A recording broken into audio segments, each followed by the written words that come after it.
अध्याय 21। सभी के मन में, हालांकि मोर फीनिक्स की तरह महान और शानदार नहीं है, फिर भी इसे सुंदर माना जाता है। इसलिए रखैले सजावट के लिए फीनिक्स पैटर्न का उपयोग करने की हिम्मत नहीं करती हैं, लेकिन अक्सर इसके बजाय एक मोर की छवि का उपयोग करती हैं। मोर की पूंछ की पेंटिंग बहुत भव्य है। ब्रशवर्क काफी अजीब है, लेकिन यह लोगों को असामान्य रूप से शानदार सुंदरता का एहसास कराता है। रूपरेखा स्पष्ट है, वक्र अतिरंजित हैं। अन्य रखैलों की पेंटिंग शैली से बहुत अलग है, और एकमात्र व्यक्ति जो इस अजीब पेंटिंग तकनीक का उपयोग करना जानता है, वह केवल हाय हुआ महल का चियू हियन डंग है। महाराज, मोर की पूंछ का यह चित्र शू क्षेत्र से आए बेहतरीन ब्रोकेड पर बनाया गया है, जिसे पिछले अक्टूबर माह में ही महल में लाया गया था।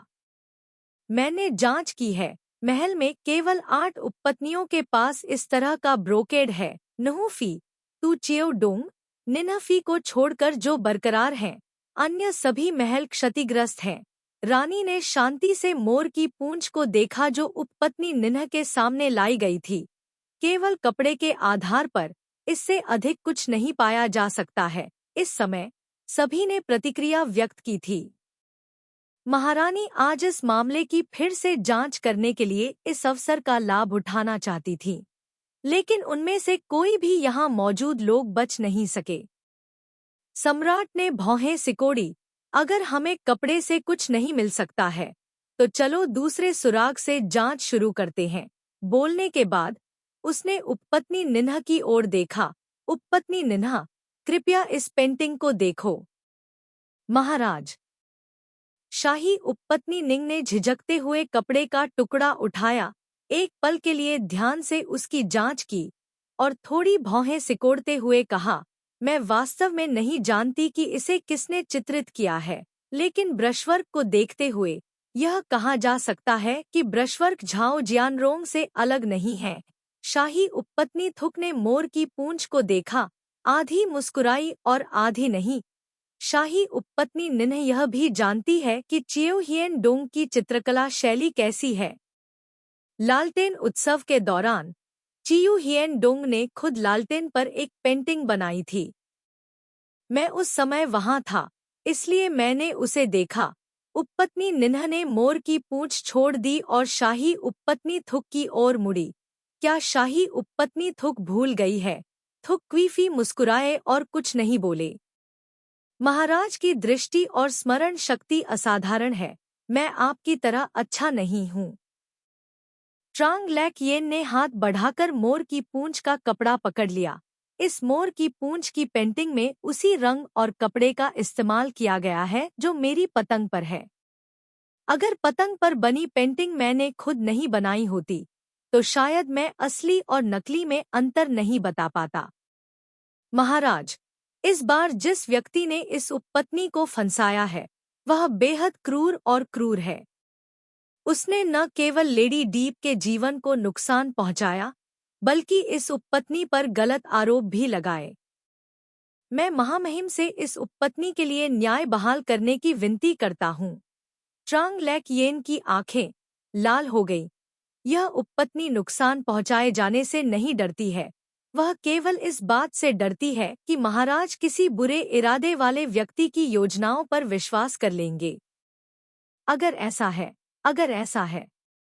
यहाँ तक बोलते हुए वह घुट गई और बोलने में असमर्थ हो गई। फोंग कैन आगे बढ़ा और उसका ठंडा हाथ पकड़ लिया। मैं तुम्हें समझता हूँ। पिछले कुछ दिनों से मैं इस मामले की जांच कर रहा हूँ। मैं तुम्हें व्यर्थ में अन्याय सहने नहीं दूंगा। इंपीरियल कॉन्सुबिन शू ने उस दृश्य को देखा, अपनी आंखों को थोड़ा दूर कर लिया।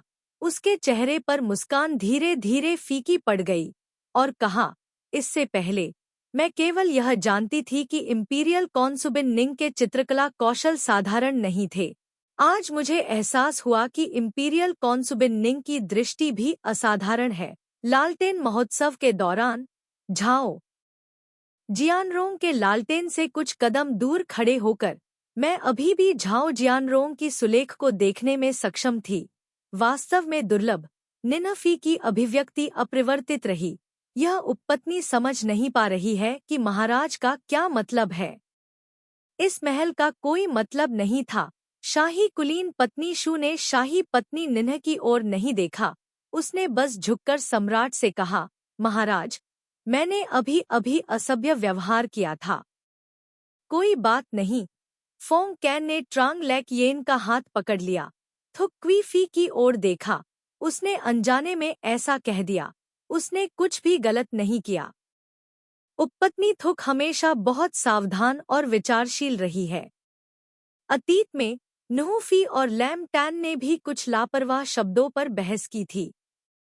अब क्या वे अभी भी करीबी बहनें नहीं हैं? महारानी ने अचानक पत्नी नूह और शाही उपपत्नी का उल्लेख किया, जिन्हें उपपत्नी लैम के पद पर पदावनत कर दिया गया था। पत्नी नूह, क्या आपको लगता है कि यह सच है? उपपत्नी नूह ने झुककर हल्के से मुस्कुराते हुए कहा, महाराज, यह उपपत्नी और उपपत्नी लैम दोनों हरम में अच्छी बहनें हैं। असहमति के कारण हमारे दिलों में दुर्भावना कैसे हो सकती है? क्या यह सही है, लैम टैन? लैम टैन मुस्कुराई, लेकिन उसकी आंखें अभी भी ठंडी थी। वह झुकी, नुहफी सही है। फोंग कैन को जैसे कुछ याद आ गया हो। उसने निन्हफी की ओर देखा। मुझे अभी भी याद है कि अतीत में लैम टैन अक्सर आपके साथ चाय पीता था और शतरंज खेलता था। महाराज को अभी भी रखैलों के काम याद हैं। शाही उपपत्नी निन्ह ने मुस्कुराते हुए कहा, गुइन मिन्ह पैलेस, जहाँ शाही उपपत्नी लैम रहती थी, वहाँ अजेलिया के फूल थे जो मुझे पसंद थे, इसलिए अपने खाली समय में मैं अक्सर वहाँ खेलने जाती थी। लिन किन की शतरंज की कला अच्छी है। मैं उसके साथ शतरंज खेलता हूँ और 10 में से 9 गेम हार जाता हूँ। यह सही है। मैं लिन किन के शतरंज कौशल की तुलना नहीं कर सकता। फोंग कैन ने ट्रांग लेक येन को नीचे बैठा लिया। उसका ध्यान अभी भी निन्हफी और लैम टैन पर था। इसके अलावा मैंने कई दिनों से लैम टैन के साथ शतरंज का खेल नहीं खेला है। उपपत्नी निन्ह मुस्कुराई। हाल ही में मुझे महल के कामों में रानी की मदद करने का आदेश दिया गया था। कई दिनों से मुझे लेडी लैम के साथ शतरंज खेलने का मौका नहीं मिला था। ट्रांग लेक येन निन्हफी और सम्राट की बातें सुन रही थी, जो पुराने दिनों की यादों को ताजा कर रहे थे। उसने अपना सिर नीचे करके सम्राट के हाथ में पकड़े अपने हाथ को देखा, फिर अपने हाथ को थोड़ा हिलाने के लिए नियंत्रित किया। तुरंत महसूस किया कि सम्राट ने उसके हाथ पर अपनी पकड़ की ताकत बढ़ा दी है। बातचीत ने एक अप्रत्याशित मोड़ ले लिया, स्पष्ट रूप से मोर की पूंछ के मामले की जांच करते हुए। यह इस तरह पुराने समय की यादों में क्यों बदल गया? शाही कुलीन पत्नी शू उदासीनता से अपनी आंखों के सामने दृश्य देख रही थी। शाही कुलीन पत्नी निंग ने हमेशा सम्राट के सामने विश्वासपात्र की भूमिका निभाई थी, इसलिए सम्राट भी शाही कुलीन पत्नी निंग पर भरोसा करना पसंद करते थे। जहां तक शाही कुलीन पत्नी निंग का सवाल है, जैसा कि उसके चेहरे पर दिख रहा था, क्या वह वास्तव में उसकी परवाह करती थी? यह केवल वह खुद जानती थी। जहां तक शाही पत्नी लिन का सवाल है, जब से उसे पदावनत किया गया था, सम्राट ने उसके कार्ड को फिर से नहीं दिखाया था। आज उसने अचानक फिर से सम्राट का ध्यान आकर्षित किया। उसके चेहरे पर खुशी के कुछ निशान दिखाई दिए थे, लेकिन जब उसने सम्राट के कसकर बंद हाथ को देखा, तो उसकी आंखों में खुशी तुरंत गायब हो गई। कोई भी उपपत्नी किसी प्रतिद्वंद्वी द्वारा पदावनत होना पसंद नहीं करेगी। ट्रांग लेक येन ने लैम टैन की निगाहों को देखा और उसे देखकर मुस्कुराई, फिर दूर देखने लगी, जैसे कि वह दूसरे की आंखों में काले बादल नहीं देख पा रही थी। उपपत्नी निन्ह के साथ बात करते हुए मैं हमेशा बहुत सहज महसूस करती हूँ। फोंग कैन मुस्कुराया और ट्रांग लेक येन के हाथ थपथपाए, मानो कहानी को रोकना चाह रहा हो। मुझे भी सामान्य दिनों में आपसे बातचीत करना अच्छा लगता है। यह मेरे लिए सम्मान की बात है कि मैं आपके महामहिम को थोड़ा और सहज महसूस कराने में मदद कर पा रहा हूँ। निन्हफी मुस्कुराई और बोली, मैंने भी यही सोचा था, इसलिए मैंने तुम्हें कई बातें बताईं, जैसे कि कुछ जादू के करतब जो मैंने बचपन में देखे थे, जैसे फास्फोरस पाउडर का इस्तेमाल करके हरी लपटें बनाना, या जैसे कि उड़ती पतंग की कहानी खुद चियू हियन डुंग ने बनाई थी। फोंग कैन ने शांति से ट्रांग लेक येन का हाथ छोड़ दिया, मेज पर रखा चाय का कप उठाया, एक घूंट लिया। अब जब मैं इसके बारे में सोचता हूँ तो मुझे लगता है कि आपके साथ बातचीत करना एक आरामदायक बात नहीं है। महाराज, निन्हाफी का चेहरा बदल गया। क्या आपको मुझ पर शक है? फोंग कैन ने निन्हाफी की ओर देखे बिना ही चाय का प्याला नीचे रख दिया। कोई, ल्यूक वाई को यहाँ ले आओ। ल्यूक वाई को घसीटा गया। फोंग कैन ने ठंडे स्वर में पूछा, मुझे याद है कि निन्हाफी ने एक बार महल की एक नौकरानी के लिए माफी मांगी थी जिसने मुझे परेशान किया था। क्या वह वही व्यक्ति है? महाराज, यह बहुत पहले की बात है, मुझे सचमुच याद नहीं है। उपपत्नी निन्ह ने शांति से सम्राट की ओर देखा। यदि महाराज को मुझ पर संदेह है तो मुझे कुछ नहीं कहना है, लेकिन कृपया मुझे सिर्फ एक महल की नौकरानी के कारण दोषी न ठहराएं जिसे मैं याद नहीं कर सकती। उपपत्नी निन्ह चित्रकारी में बहुत अच्छी है। आपके महल में पेंट और ब्रश सभी बेहतरीन हैं। उन सभी को आपके लिए मेरे द्वारा, ट्रुंग तिन्ह पैलेस द्वारा चुना गया था। फोंग कैन ने अपनी भौहें थोड़ी सी ऊपर उठाईं और निन्हफी की ओर देखा। अगर आज हम साथ मिलकर पेंटिंग नहीं बना रहे होते तो मुझे यह याद नहीं रहता। अगर तुम कहते हो कि तुम निर्दोष हो तो मैं इसकी जांच करके तुम्हारा नाम साफ कर दूंगा। अपनी बात समाप्त करने के बाद उपपत्नी निंग के खंडन का इंतजार किए बिना फोंग कैन ने पेंटर को जांच के लिए बुलाया। उपपत्नी निंग के महल में मौजूद पेंट को लाया गया। मोर की पूंछ की पेंटिंग के बगल में रखा गया। दरबारी पेंटर ने जल्दी से इसकी जांच की और निष्कर्ष पर पहुंचा। मोर की पूंछ को पेंट करने के लिए इस्तेमाल किया गया पेंट उपपत्नी निंग के पेंट जैसा ही था। उपपत्नी निंग ने अपनी आंखें चौड़ी की जैसे कि उसे यकीन ही न हो। महाराज, मुझे इस बारे में पता नहीं था। मेरे महल में पेंट का सख्ती से प्रबंधन नहीं किया जाता था। किसी ने जानबूझकर पेंट चुराया होगा और ऐसा किया होगा। यहाँ तक कि आप भी नहीं जानते कि यह पेंट मैंने आपके लिए तैयार करने के लिए विशेष रूप से ऑर्डर किया था। कोई और कैसे जान सकता है? फोंग कैन की आवाज ठंडी हो गई। आप लाम टैन के करीबी हैं। लाम टैन को नूफी से दुश्मनी है और चियो हियन डुंग से भी पुरानी दुश्मनी है। इसलिए उस दिन हाय हुआ महल के कमल तालाब में मरने वाली महल की नौकरानी नूफी के महल से ही आई थी। उपपत्नी निन्ह के पैर कमजोर हो गए और वह गिर पड़ी, जिससे रंगों का एक गुच्छा गिर गया। रंगीन तरल पदार्थ उसके चारों ओर फैल गए। उसने ध्यान नहीं दिया, बस सम्राट को घूर रही थी। महाराज, सिर्फ इन चीजों से आपने मुझे दोषी ठहराया है। चाहे यह काम आपने किया हो या नहीं, आप मुझसे बेहतर जानते होंगे। सम्राट ने शाही उपपत्नी निन्ह की दयनीय स्थिति को देखा। उनकी अभिव्यक्ति में किसी भी प्रकार की अतिरिक्त भावना नहीं थी। शाही उपपत्नी थुक सही कह रही है। हरम में आपसे अधिक नकल करने में कौन सक्षम है? सम्राट की यह बात सुनकर शाही उपपत्नी निन्ह अचानक व्यंग्यात्मक ढंग से मुस्कुराई। उसने अपना सिर उठाया। उसका चेहरा आंसुओं से भर गया।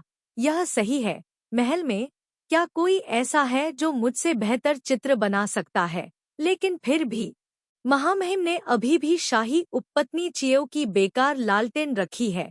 ट्रांग लेक येन निन्हफी की चीख से चौंक गई। उसका हाथ थोड़ा कांप रहा था। फोंग कैन ने यह देखा और फिर से उसका हाथ थाम लिया। मैंने बहुत सारे लैंप रखे हैं, सिर्फ चियू हियन डुंग के नहीं।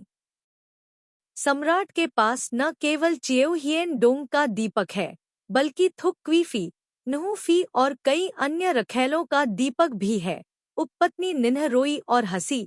महाराज ने मेरे सामने कई अन्य उपपत्नियों का उल्लेख किया है। शाही कुलीन पत्नी शु, शाही कुलीन पत्नी न्हू, शाही कुलीन पत्नी सु, शाही कुलीन पत्नी येन, शाही कुलीन पत्नी झाओ और यहाँ तक कि शाही कुलीन पत्नी थिएन, उनमें से प्रत्येक एक दूसरे से छोटी है, एक दूसरे से अधिक ताज़ा है।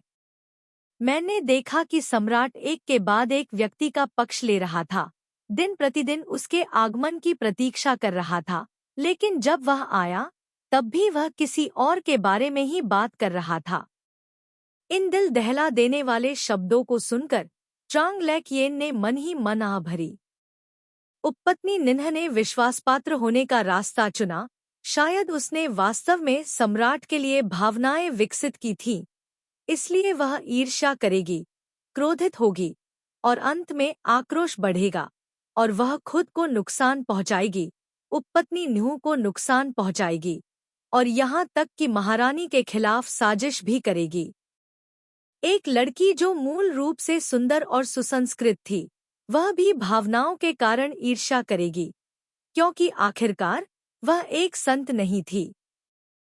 जब ल्यूक वाई ने उपपत्नी लैम के बारे में बताया तो ट्रांग लैक-येन को संदेह हुआ। हालांकि उपपत्नी लैम एक शाही उपपत्नी हुआ करती थी, लेकिन वह अब सिर्फ एक छोटी उपपत्नी थी। इस हरम जैसी जगह में कितने लोग उपपत्नी की स्थिति में एक उपपत्नी के लिए अपनी जान जोखिम में डालने को तैयार होंगे? अतीत में लिनकिन और उपपत्नी न्यू के बीच संबंध बहुत खराब थे, यह बात सभी जानते थे। इसलिए यह समझ में आता था कि कमल के तालाब में मरने वाला व्यक्ति उपपत्नी न्यू के महल में एक नौकरानी थी, लेकिन वह केवल ल्यूक वाई पर भरोसा नहीं कर सकती थी कि वह किसी की खोज किए बिना कमल के तालाब में एक लाश फेंकने में सक्षम होगा। इसलिए हालांकि यह मामला लैम टैन से संबंधित है, लेकिन यह निश्चित रूप से केवल उसका मामला नहीं है। कम से कम ऐसा करने में सक्षम होने के लिए उस व्यक्ति का महल में काफी उच्च स्थान होना चाहिए। पतंग की घटना में और भी अधिक संदिग्ध बिंदु हैं। क्या किसी साधारण उपपत्नी के पास यह रहस्य होगा कि वह किसी को लेडी डीप के लिए परेशानी खड़ी करने के लिए भेज सके और किसी को पता न चले? हालांकि लेडी दीप को अब सम्राट द्वारा नजरअंदाज कर दिया गया था, फिर भी महारानी डोवगर उसकी पीठ पीछे उसकी रक्षा कर रही थी। हालांकि उसे कठोर और ठंडे व्यवहार का सामना करना पड़ा था, लेकिन यह किसी हिजड़े द्वारा डांटे जाने की हद तक नहीं था और महल में किसी को भी इसकी कोई खबर नहीं मिली। महल के मामलों के प्रभारी कुछ ही लोग ऐसा कर सकते हैं। महारानी निश्चित रूप से ऐसा कुछ नहीं करेंगी जो उनके लिए हानिकारक हो। कुलीन पत्नी जियान वर्तमान में महारानी के पक्ष में है, इसलिए ऐसा होने की संभावना अधिक नहीं है। केवल कुलीन पत्नी निंग और कुलीन पत्नी शू ही बचे हैं। लेकिन अगर इसके पीछे इंपीरियल नोबल कंसोर्ट थुक है, तो वह निश्चित रूप से इंपीरियल नोबल कंसोर्ट टो को कसकर नियंत्रित करेगी। संदेह से बचने के लिए घटना के बाद उसे हाय हुआ पैलेस के लोगों को अपमानित नहीं करने देगी। अंत में केवल सौम्य शाही उपपत्नी निंग बची, जिसका उससे ज्यादा संघर्ष नहीं हुआ था। इसके अलावा यह तथ्य कि शाही उपपत्नी निंग चित्रकारी में अच्छी थी, ट्रांग लैक-येन के दिल में संदेह को और बढ़ा दिया। मूल रूप से उसने आसानी से अपने संदेह को शाही उपपत्नी निंग पर स्थानांतरित नहीं किया। कुछ दिन पहले तक वह गुयेन मिन्ह पैलेस से गुजरी और पाया कि वहां बहुत सारे एस्टर्स थे। उसे अभी भी याद है कि फूल देखने के भोज में शाही उपपत्नी निंग ने कहा था कि उसे एस्टर्स पसंद है, इसलिए उसका संदेह पूरी तरह से इस पर स्थानांतरित हो गया था। अब जब यह पुष्टि हो गई थी कि शाही उपपत्नी निंग और शाही उपपत्नी लिन साजिश कर रहे थे, तो ट्रांग लैक-येन को ऐसा नहीं लगा कि खुश होने की कोई बात है। इस जगह पर होने के कारण लोगों ने मेरे खिलाफ साजिश रची, मैंने दूसरों के खिलाफ साजिश रची। सर्वोच्च पद पर पहुंचे बिना वह कभी भी लापरवाह जीवन नहीं जी पाएगी। उपपत्नी निंग ने इस तरह की हरकत सिर्फ इसलिए की क्योंकि वह प्यार शब्द से बच नहीं सकती थी। एक व्यक्ति जो सब कुछ समझता था, उसने सबसे तर्कहीन काम किया। उपपत्नी निंग ने ट्रांग लैक येन और थुक क्वी की ओर देखा, अचानक हंसी और कहा, आप लोग आत्मसंतुष्ट न हो। भले ही आज आप पर कृपा हो, कल आपकी जगह कोई और भी कृपा होगी। मेरे जैसे व्यक्ति जो निराश हैं, उन्हें बहुत पहले ही इसे स्वीकार कर लेना चाहिए था। यह मेरी गलती थी, मेरी गलती। फोंग कैन शांत होकर सुन रहा था। इस समय अचानक क्रोधित हो गया। कोई उपपत्नी निंग को ले जाए, कड़ी निगरानी रखे, हम बाद में इससे निपट लेंगे। उपपत्नी निन्ह को दो मजबूत और शक्तिशाली दासियों द्वारा शाही उद्यान से बलपूर्वक बाहर ले जाते हुए देखकर कुछ उपपत्नियां अभी भी सदमे में थीं और यह समझ नहीं पा रही थी कि उपपत्नी निन्ह का पिछली दो घटनाओं से क्या संबंध था। गहरे विचारों वाली कई रखैलें आज्ञाकारी रूप से अपने सिर नीचे करके चुप रहीं, जबकि शाही रखैल निंग के साथ अंतरंग संबंध रखने वाली रखैलें दूसरों के पीछे छिपने की और भी अधिक इच्छा रखती थी। उन्हें डर था कि उन्हें सहयोगी के रूप में लेबल किया जाएगा। शाही रखैल लिन अभी भी मौके पर स्तब्ध थी। उसका चेहरा रंगहीन हो गया था। उसे उम्मीद नहीं थी कि उसने जो मामला इतना गुप्त रूप से किया था, उसकी अभी भी सम्राट द्वारा जांच की जाएगी, और इससे भी कम कि सम्राट तुरंत शाही रखैल निंग से संपर्क करेगा। उसे अचानक कुछ याद आया। वह शाही उपपत्नी थुक की ओर मुड़ी। उसकी आंखें अविश्वास से भर गईं। अगर आज पेंटिंग का जिक्र करने वाला ट्रांग लैक येन होता, तो उसे और शाही उपपत्नी निन्ह को शक होता। लेकिन जिस व्यक्ति ने इसका जिक्र किया, वह ट्रांग लैक येन का प्रतिद्वंद्वी थुक क्वी था। उन दोनों को उम्मीद नहीं थी कि यह एक जाल था जो खोदा गया था, बस उनके उसमें कूदने का इंतजार कर रहा था। लाम टैन, तुम्हें ऐसा क्यों करना पड़ता है? भारी चुप्पी के बीच महारानी बोली। पहले तुम बेवजह ईर्ष्यालु थे और चियू हियन डोंग को दंडित किया था। सम्राट दयालु थे और उन्होंने केवल तुम्हारा पद घटा दिया था। अब आप जानबूझकर न्हूफी के महल में नौकर के जीवन को नुकसान पहुंचाते हैं, चियू हियन डोंग को फंसाते हैं और निन्हफी के साथ मिलकर चियू हियन डोंग को मौत के घाट उतारने की योजना बनाते हैं। ऐसा षड्यंत्रकारी और दुष्ट व्यक्ति सचमुच भयानक है। आप भी तो ऐसे व्यक्ति हैं जिन्होंने कई वर्षों तक सम्राट की सेवा की है, फिर आपको निन्हफी के साथ ऐसा क्यों करना पड़ा? लिन टैन ने महारानी की ओर धार्मिक भाव से देखा और मुस्कुराया। इस जगह पर कौन दूसरों से ईर्ष्या नहीं करता? आपकी महारानी अब मेरी आलोचना कर रही हैं। क्या वह उस वर्ष को भूल गई है जब मुझे एक उपपत्नी के रूप में नियुक्त किया गया था? सम्राट लगातार 3 दिनों तक मेरे महल में रहे। चौथे दिन उन्होंने बेतरतीब ढंग से एक कारण पाया और मुझे 3 घंटे तक जिंगयांग पैलेस के बाहर घुटने टेकने के लिए मजबूर किया। मैंने ट्रांग लाक येन के साथ जो किया, क्या वह वैसा ही नहीं है जैसा कि आपके महामहिम ने अतीत में मेरे साथ किया था? धृष्ट, उस वर्ष मैंने तुम्हें कानओंग महल के बाहर घुटने टेकने की सजा दी थी क्योंकि तुम महल की नौकरानियों के साथ कठोर व्यवहार कर रहे थे। रानी ने ठंडे भाव से लैम टैन की ओर देखा। मैं एक महल की रानी हूँ। मुझे इस बुरी आदत के लिए तुम्हें दंडित करने का अधिकार है। उस समय आप सिर्फ उपपत्नी स्तर पर खड़ी एक व्यक्ति थीं, जो यह बहाना बना रही थी कि चियू हियन डोंग ने आपके हेयरपिन को तोड़ दिया था, जिससे वह कई घंटों तक घुटनों के बल बैठी रहीं। क्या यह नियमों की जानकारी न होना और दूसरों से ईर्ष्या करना नहीं है? आपके ऐसा करने से लैम परिवार का सचमुच अपमान हो रहा है। लैम टैन पहले तो बहस करना चाहती थी, लेकिन जब उसने रानी को लैम परिवार का जिक्र करते सुना, तो उसके हाव भाव बदल गए। वह जल्दी से और क्रूरता से कुछ शब्द बोल सकती थी, लेकिन उनके कहने के बाद क्या होगा? लैम परिवार अब पहले जैसा नहीं रहा। अगर वह जानबूझकर सम्राट को नाराज करती या महारानी से बहस करती, तो भले ही सम्राट लैम परिवार को माफ कर देते, महारानी के पीछे का ट्रियो परिवार उसके परिवार को आराम से रहने नहीं देता। यह देखकर कि लैम टैन चुप थी, नूफी ने फोंग कैन को सलाम करने के लिए आगे कदम बढ़ाया। महाराज, कृपया मुझे और चियू हियन डुंग को उचित सौदा दें। मैंने शुरू में सोचा था कि मेरे महल के लोगों को लेडी झाओ ने नुकसान पहुंचाया है, इसलिए मैंने नाराजगी जताई और महल के नियमों का उल्लंघन किया। अब जब सच्चाई सामने आ गई है तो मुझे एहसास हुआ कि मैंने अपनी छोटी बहन के साथ गलत किया है। मैं लेडी झाओ से सच में माफी मांगता हूँ। उपपत्नी न्यू बहुत दयालु है। ट्रांग लेक येन ने उम्मीद की थी कि उपपत्नी न्यू ऐसा करेगी। केवल उसके चेहरे पर एक विनम्र मुस्कान लटकी हुई थी। कह रही थी, उपपत्नी न्यू को भी इस बारे में पता नहीं था।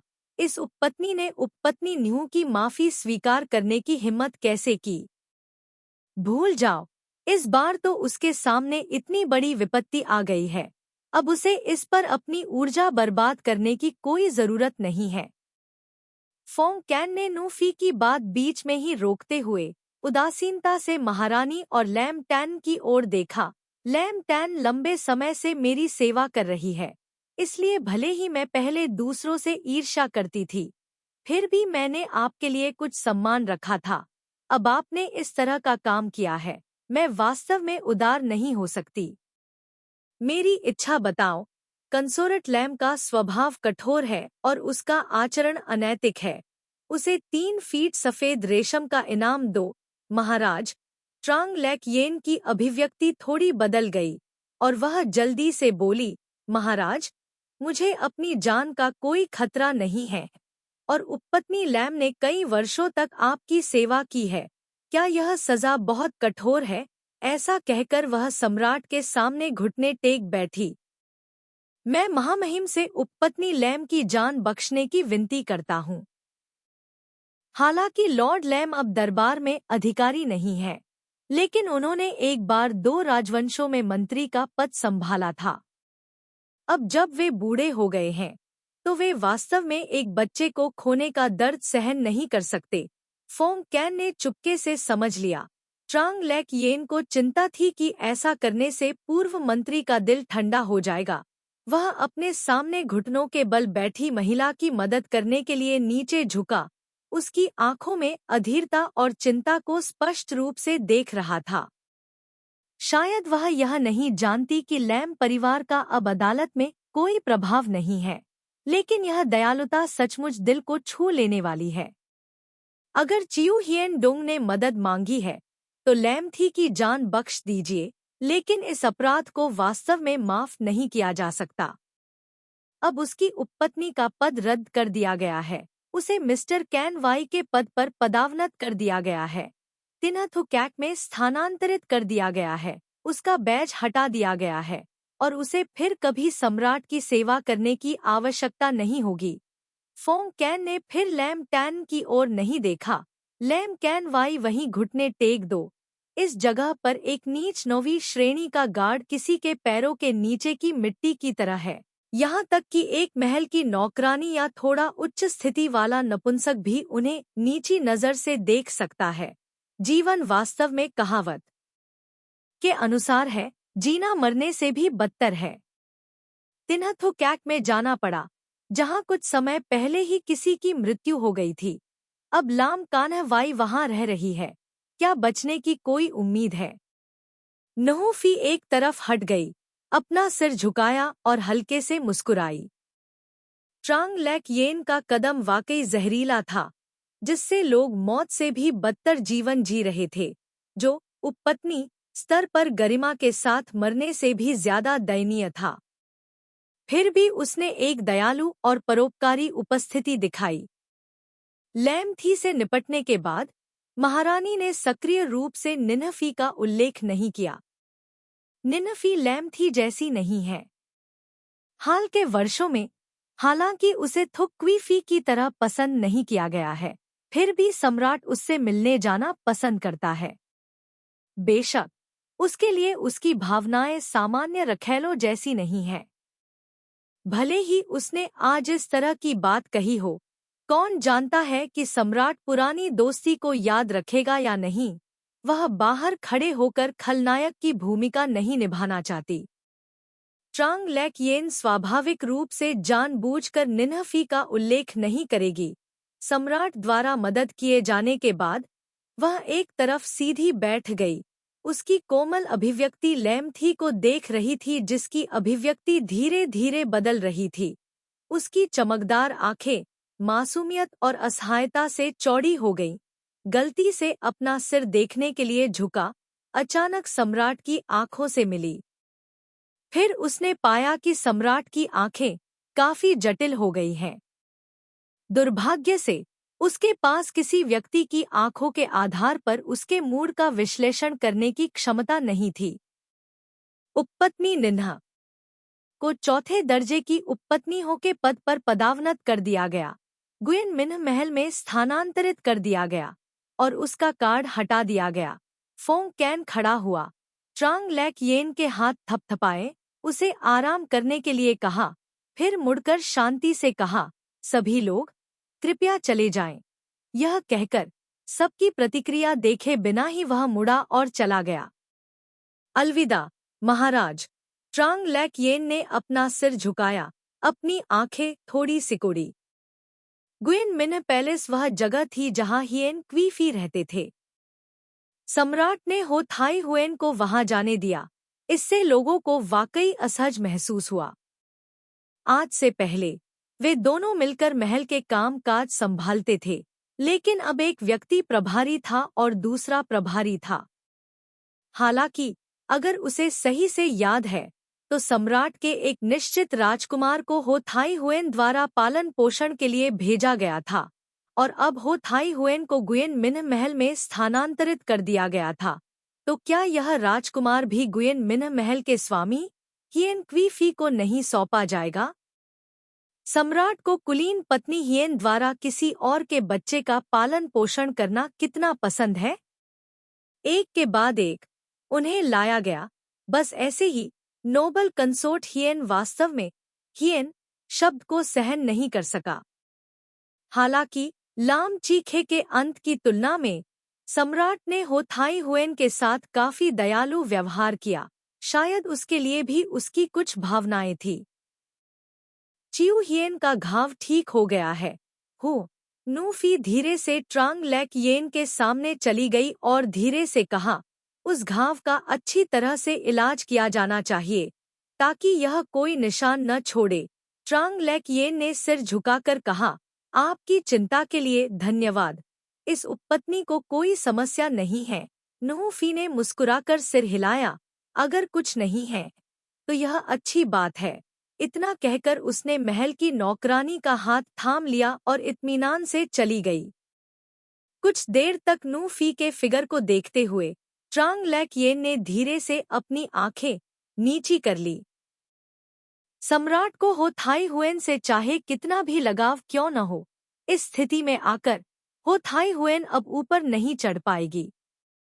वह कोई ऐसी महिला थी जिसने कई वर्षों तक सम्राट की सेवा की थी और अब वह सम्राट के पक्ष में प्रतिस्पर्धा करने के लिए अपनी सुंदरता का उपयोग नहीं कर सकती थी। अब जब उसने ऐसा किया था तो उसने आखिरकार सम्राट का भरोसा तोड़ दिया था और अब वह विश्वासपात्र की भूमिका नहीं निभा सकती थी।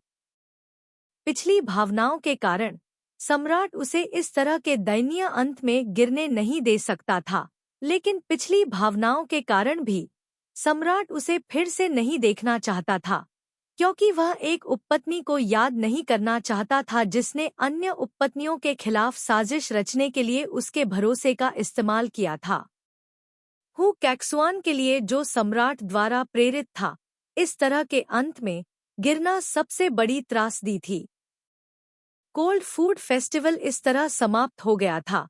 महलों की सभी उपपत्नी तितर बितर हो गई थी और शीहे पैलेस के पक्ष के स्तर की धारणा फिर से बढ़ गई थी। पत्थर की पक्की सड़क पर शाही कुलीन पत्नी शू ने लिंग शाह का हाथ पकड़ लिया और धीरे धीरे चली। उसके चेहरे पर अभी भी एक हल्की मुस्कान थी। महाराज, आप चियो हिएन डुंग की मदद क्यों करना चाहते हैं? लांग सा असमंजस में था। चियू हियन डुंग के नुकसान से हमें क्या लेना देना है? बेशक उसे नुकसान पहुंचाए जाने का हमसे कोई लेना देना नहीं है, लेकिन जब से उस पर हमला हुआ है हर कोई जानता है कि उसे नुकसान पहुंचाया गया है। और मेरी प्यारी चचेरी बहन ने जो कुछ किया है, मुझे डर है कि लोग मुझ पर भी शक करेंगे। शाही उपपत्नी थुक रुक गई। उसकी नज़र एक गुलाब पर पड़ी। मैं उसके साथ मिलकर एक नाटक करूंगी, अपने संदेह दूर करूंगी और एक प्रतिद्वंद्वी को खत्म करूंगी। ऐसा क्यों न किया जाए? हो थाई हुए ने कई वर्षों तक सम्राट का अनुसरण किया है और अभी भी बहुत अधिक अनुग्रह प्राप्त करने में सक्षम है। यह देखा जा सकता है कि उसके तरीके बहुत उच्च हैं। आज उसने जो कहा उसके अनुसार मुझे डर है कि वह लंबे समय से मुझसे नफरत करती रही है। अब जबकि वह एक दुर्जय प्रतिद्वंद्वी को खो चुकी थी और महल के मामलों से निपटने के लिए एक व्यक्ति कम हो गया था, यह केवल लाभ की बात थी और उसके लिए कोई नुकसान नहीं था। महल में हर कोई उसे और ट्रांग लेक येन को एक दूसरे से लड़ते देखना चाहता था, लेकिन इन लोगों को उम्मीद नहीं थी कि कभी-कभी दोनों पक्षों के लाभ के लिए लोग हाथ मिला सकते हैं और अपने विरोधियों के साथ सहयोग कर सकते हैं। एक गुलाब उठाकर अपने पैरों के पास जमीन पर फेंकते हुए शाही उपपत्नी थुक ने अपने होठों को थोड़ा मोड़ा। भले ही गुलाब चारों मौसमों में खिल सकता है, तो क्या हुआ? इस महल को देखकर लगता है कि इस तरह का गुलाब केवल एक मौसम में ही खिल सकता है। पालकी के ऊपर बैठे ट्रांग लेक येन को हल्की सी नींद आ रही थी। वह एक हाथ आर्मरेस्ट पर टिकाए सड़क के दोनों ओर लगे फूलों और घास को आलस से देख रही थी। उसकी आंखें थोड़ी सिकुड़ी हुई थी। महाराज, हम महल में लौट आए हैं। ट्रांग लेक येन ने अपनी आंखें खोलीं और हाय हुआ पैलेस का मुख्य द्वार देखा। पालकी के नीचे उतरने का इंतजार करते हुए उसने वैन टिच का हाथ पकड़ा और पत्थर की सीढ़ियों पर कदम रखते हुए बाहर निकल गई। उसने अपना सिर पीछे की ओर घुमाया। सूर्यास्त पूरे महल पर लाल चमक रहा था। धीरे से वैन टिच का हाथ छोड़ते हुए वह मन की शांति के साथ नीचे गिर गई। महाराज, वैन टिच भयभीत होकर चिल्लाया। जल्दी से शाही चिकित्सक को बुलाओ, रानी बेहोश हो गई है। शायद इस समय सम्राट को हो थाई हुएन पर थोड़ी दया और अफसोस महसूस होता और वह अतीत को याद करने लगता। लेकिन क्या होता यदि ट्रांग लेक येन को उसके द्वारा नुकसान पहुंचाया जाता और वह दूसरी बार बेहोश हो जाता? इस हरम में पुराने लोग हमेशा नए लोगों जितने अच्छे नहीं होते। झाओ जियानरोंग दूसरी बार बेहोश हो गई।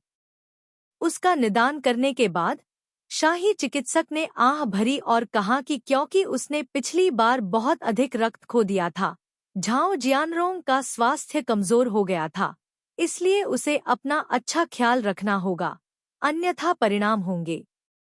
इससे पहले कि महल में हर कोई शीहे पैलेस के लिए सम्राट के इनाम के बारे में सुनता, उन्हें हु कंसोर्ट के लिए सम्राट का दूसरा फरमान मिल चुका था। हु कंसोर्ट को छठे दर्जे की उपपत्नी के पद पर पदावनत कर दिया गया और गुयेन मिन्ह पैलेस के साइड पैलेस से महल के पीछे के महल में स्थानांतरित कर दिया गया। केवल एक ही दिन में हु कैक्सुआन को उपपत्नी से उपपत्नी के पद पर पदावनत कर दिया गया और क्योंकि झाओ जियानरोंग बेहोश हो गई, उसे उपपत्नी से एक छोटी उपपत्नी के पद पर पदावनत कर दिया गया। यह स्थिति वास्तव में दुर्लभ थी और साथ ही इसने सभी को शीहे पैलेस के प्रति और भी अधिक सतर्क कर दिया। किसी ने भी वहां के लोगों के साथ जानबूझकर परेशानी पैदा करने की हिम्मत नहीं की। सौभाग्य से पूरा शीहे महल अभी भी पहले की तरह ही विनम्र था, अन्यथा हरम में निश्चित रूप से कई नई परेशानियां होती। शीहे महल में झुआंग लोयान ने प्रत्येक सावधानी से चुनी हुई चेरी खाई, फू बाओ को महल में होने वाली दिलचस्प कहानियां सुनाते हुए और आलसी ढंग से जम्हाई ली। मैंने सुना है कि कंसर्ट हु पूरे मन से बुद्ध की पूजा कर रही है। ऐसी अफवाह है, लेकिन इस नौकर को यह गलत लगती है। फुकबाओ ने कुछ क्षण के लिए हिचकिचाते हुए कहा, इस नौकर ने सुना है कि दूसरे राजकुमार का पालन पोषण मूल रूप से लेडी होने किया था और वह हमेशा पीछे के महल में भागना पसंद करता था और नोबल कंसोर्ट हियन के बहुत करीब नहीं था। कुलीन पत्नी हियन की गोद में पला बढ़ा सबसे बड़ा राजकुमार दूसरे राजकुमार से कई बार लड़ चुका है और उसने सम्राट को भी डरा दिया है। अगर ऐसा है तो कुलीन पत्नी हियन इस समय खुश नहीं होगी। वह खुश है, यह अजीब बात है। ट्रांग लेक येन ने चेरी से भरा जेड कटोरा नीचे रखा, अपनी मुद्रा बदली और आलस से कहा, पहले राजकुमार को उसने बचपन से ही गोद ले लिया था। दूसरा राजकुमार पहले से ही कुछ साल का है और याद रखना और सोचना जानता है। भले ही उसे पालने के लिए उसके पास स्थानांतरित कर दिया गया हो, लेकिन वह पहले राजकुमार की तरह उसके करीब नहीं हो सकता। इसके अलावा वह कंसर्ट हो को खोजने जाना पसंद करता है। नोबल कंसर्ट हियन के लिए दूसरे राजकुमार को पालना सिर्फ प्रयास की बर्बादी है। यद्यपि सबसे बड़ा राजकुमार नोबल कंसोर्ट हियन के करीब है, जब वह बड़ा होगा तो वह स्वाभाविक रूप से अपनी जन्म माँ के बारे में सोचेगा और माँ बेटे के रिश्ते का एक निश्चित प्रभाव होगा। इसीलिए वे कहते हैं, बच्चे को पालने के लिए आपको अपने पेट से निकले बच्चे को पालना होगा। चाहे किसी और का बच्चा कितना भी अच्छा क्यों न हो, वह आपके अपने बच्चे जितना अच्छा नहीं होता। अब महल में केवल 2 राजकुमार हैं। सम्राट ने उन दोनों को पालने के लिए कुलीन पत्नी हियन को सौंप दिया है। यह देखा जा सकता है कि सम्राट के दिल में कुलीन पत्नी हियन का स्थान साधारण नहीं है। थिना ट्रुक ने चेरी का कटोरा एक तरफ धकेल दिया, खड़ा हुआ और धीरे से ट्रांग लेक येन के कंधों को सहलाया। पहले एक अफवाह थी, दूसरे राजकुमार को मूल रूप से अनथान महल की थुक कुलीन उपपत्नी को पालने के लिए दिया गया था, लेकिन किसी अज्ञात कारण से उसे निन्हफी हो लुओंग नगी में स्थानांतरित कर दिया गया। ऐसा कहा जाता है कि तब से शाही कुलीन पत्नी शू और शाही कुलीन पत्नी निन्ह एक दूसरे के प्रति विनम्र और उदासीन बने रहे। इस समय कौन जानता है कि शाही कुलीन पत्नी शू चुपके से शाही कुलीन पत्नी हूँ पर कैसे हंस रही है। शाही उपपत्नी थुक एक बुद्धिमान व्यक्ति है और सम्राट की कृपा पात्र है। उसे किसी अन्य व्यक्ति के बच्चे को गोद लेने की क्या आवश्यकता है? क्या वह जन्म देने में सक्षम नहीं होगी? ट्रांग लेक येन मुस्कुराई। थुक क्वीफी के व्यक्तित्व के साथ उस स्थिति में शायद उसका दूसरे राजकुमार को पालने का ज्यादा इरादा नहीं था। हो थाई हुएन द्वारा दूसरे राजकुमार को अपनी ओर खींचने के लिए एक योजना का उपयोग करने की कहानी थुक क्वीफी के लिए उसकी चीजों को चुराने की योजना के लिए उसके खिलाफ एक शिकायत मात्र थी, लेकिन वास्तव में उसे दूसरे राजकुमार को पालने में सक्षम न होने का अफसोस नहीं था। महाराज, हिजड़ा आदेश देने आया है। आज रात हमारा महल दीपों से जगमगाएगा। वान तिच खुशी से अंदर चला गया। हिजड़े ने यह भी कहा। सम्राट ने विशेष रूप से जोड़ा, मालिक का स्वास्थ्य अच्छा नहीं है, उसे सम्राट को प्राप्त करने के लिए बाहर जाने की अनुमति नहीं है। ट्रांग लेक येन ने यह सुना और बस मुस्कुरा दिया। हालांकि सम्राट इन दिनों अक्सर ही हुआ महल में आते थे, फिर भी वे उसके घाव के बारे में चिंतित थे। उन दोनों ने 18+ वाला दृश्य नहीं निभाया।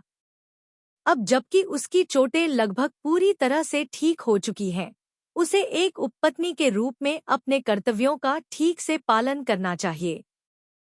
अन्यथा यह प्राणी जो केवल अपने निचले शरीर का उपयोग करना जानता है, जिसे एक आदमी कहा जाता है, उसे समस्याएं होंगी। उस समय उसके सभी प्रयास व्यर्थ हो गए होंगे। ट्रांग लेक येन ने अपनी ठोड़ी को ऊपर उठाया और फूलों की शेल्फ पर रखेला हान पाइन के बर्तन को देखा। सम्राट को खुश करने के लिए उसे आज क्या करना चाहिए?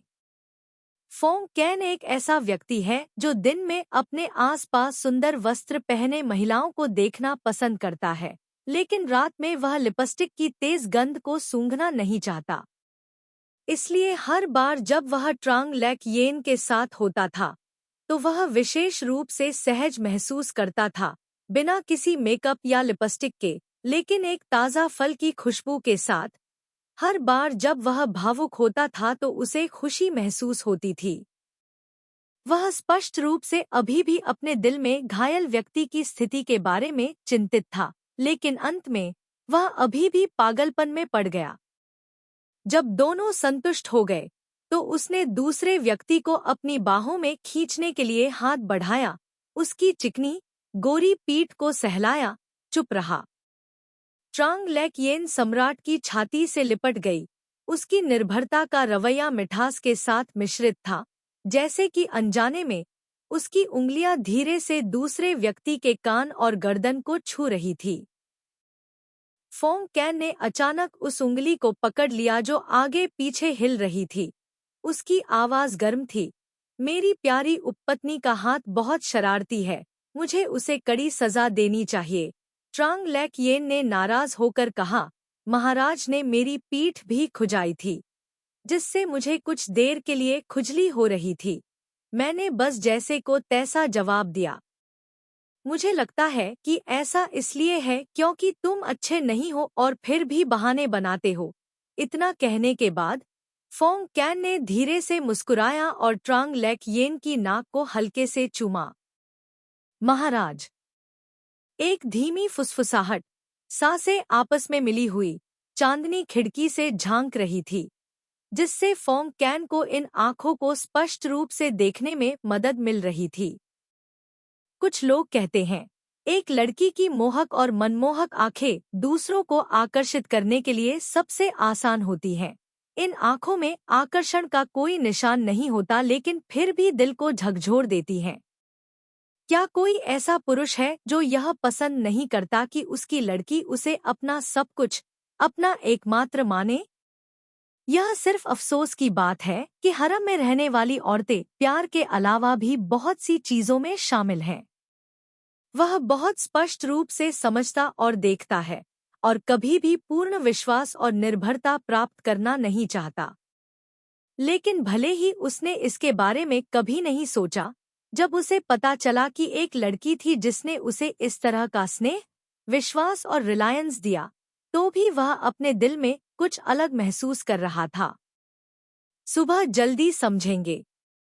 बिस्तर पर व्यक्ति जो बस जागने का नाटक कर रहा था, उनका मुंह थोड़ा मुस्कुरा रहा था, यह कहते हुए, आपका शरीर अभी भी कमजोर है, आपकी सेवा करने के लिए उठने की कोई आवश्यकता नहीं है। ट्रांग लैक येन आज्ञाकारी ढंग से बिस्तर पर बैठी रही और सम्राट को अपने राजसी और भव्य ड्रैगन रोब में बदलते हुए देखती रही। जब सम्राट ने तैयारी पूरी कर ली, तभी वह अचानक अपने होश में आया। उसके इस हाव भाव से सम्राट बहुत खुश हुआ।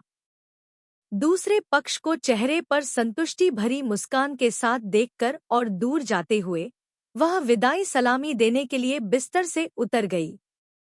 जब उसने सम्राट की आकृति को और नहीं देखा, तो उसने एक जम्हाई ली।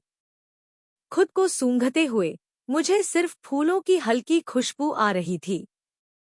ऐसा इसलिए हुआ होगा क्योंकि पिछली रात जब मैं बहुत थक गई थी और सो गई थी, तो सम्राट ने मुझे नहाने में मदद की थी। सेक्स के बाद सौम्यता और कोमलता के मामले में सम्राट को बहुत अच्छा स्कोर मिल सकता है। थोड़ी देर तक आलस से लेटे रहने के बाद ट्रांग लैक येन धीरे से उठकर बैठ गया। कोई, अपने कपड़े बदल लो। वसंत की सुबह हमेशा लोगों को तरोताजा और सुखद महसूस कराती है।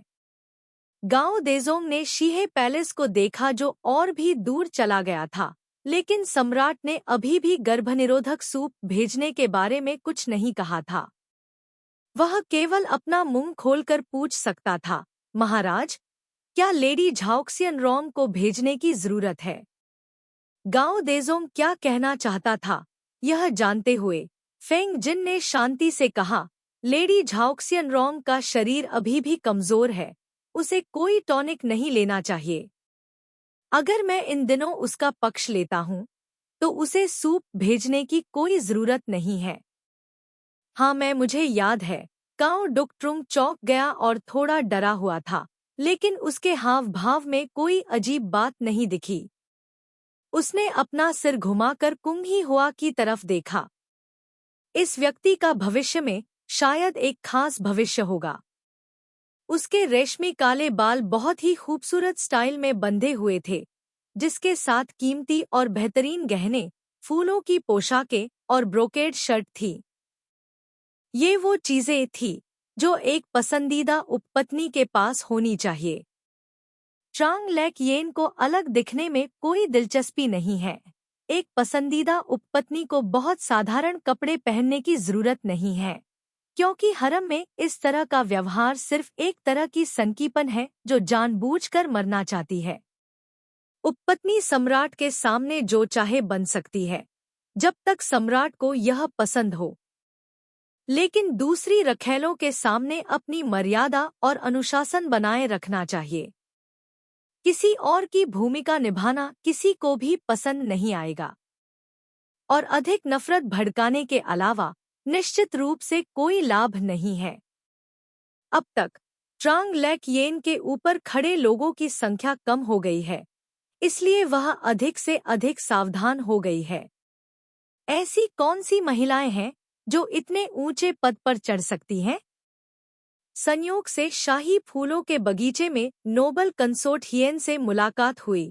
नोबल कंसोर्ट हियेन के पीछे लोगों का समूह निम्न दर्जे की उपपत्नी थी जो गुयेन मिन्ह महल के मुख्य या पीछे के महल में भी थी। ट्रांग लेक येन ने नजर घुमाई और तुरंत भीड़ में हो थाई हुएन का उदास चेहरा देखा। नमस्कार महामहिम। ट्रांग लेक येन ने आगे बढ़कर हियेन क्वीफी को प्रणाम किया। हियेन क्वीफी ने तुरंत उसका हाथ थामते हुए कहा, छोटी बहन की तबीयत अभी ठीक नहीं है। इन सामाजिक शिष्टाचारों पर ज्यादा ध्यान देने की जरूरत नहीं है। महान महिला चिएउ हियेन डोंग को नमस्कार।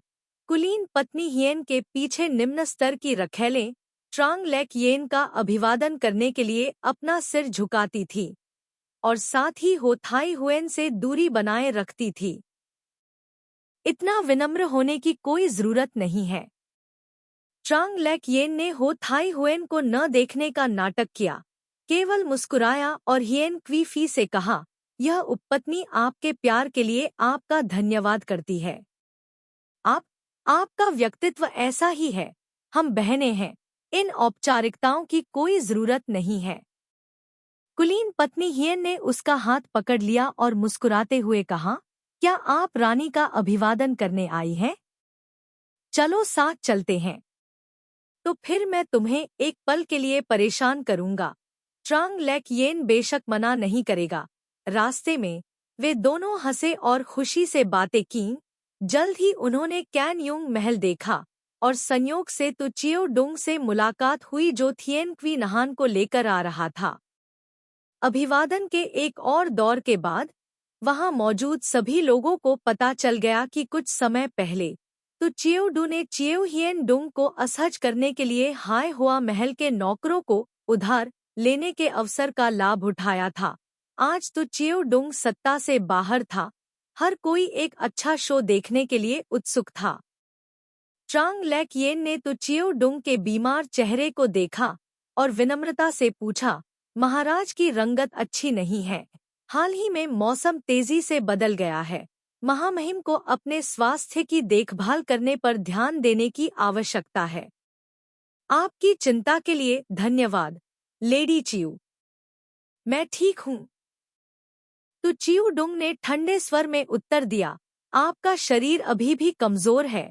आपको अधिक ध्यान देना चाहिए। आज मौसम इतना परिवर्तनशील है कि कौन जानता है कि कल गर्मी होगी या सर्दी। महाराज सही कह रहे हैं। ट्रांग लेक येन मुस्कुराया, इसलिए हमें पर्याप्त कपड़े खुद ही तैयार कर लेने चाहिए ताकि हमें सर्दी या गर्मी का डर न हो, अन्यथा हमें ही कष्ट उठाना पड़ेगा। चिएउ हियेन डुंग ने कहा कि यह समझ में आता है। नोबल कंसर्ट हियेन ने आगे कहा, इस तरह का मौसम वास्तव में बीमार होने के लिए अच्छा नहीं है। तो चिएउ डुंग के हाव भाव थोड़े बदल गए, लेकिन अंत में उसे जवाब देना पड़ा, महाराज सही कह रहे हैं। आज कुलीन पत्नी हियन ट्रांग लेक येन को आकर्षित करना चाहती थी, बेशक वह उसके जैसी बदनाम उपपत्नी के साथ परेशान नहीं होगी।